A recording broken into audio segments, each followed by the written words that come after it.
Hello everyone, இன்னைக்கு நம்ம gobi fried rice செய்யறதுக்கான இன்கிரீடியன்ஸ் என்னென்னு பார்க்கலாம். ஒரு ஆனியன் எடுத்துக்கலாம், கேப்சிகம் அண்ட் சம் கார்லிக். இந்த காலிஃப்ளவர் 65 பண்ணுறதுக்கான மேரினேஷன் பார்க்கலாம்.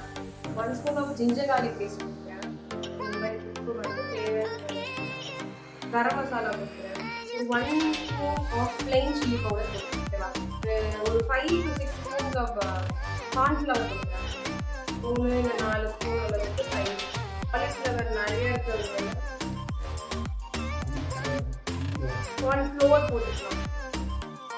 மசாலாலாம் ஒட்டுறதுக்கு நான் கொஞ்சமாக தண்ணி அரை லெமன் போட்டுக்கிறேன்.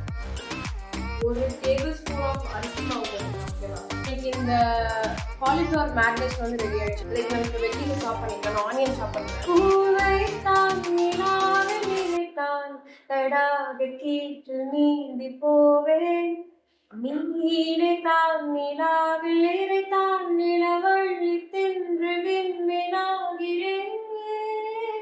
அன்பரே உன்னதைகள் சேர்த்தவரே, அன்பரே பேருந்திலே பாட்டிவரே, அன்பரே சன்னல் வழி காற்றிவரே.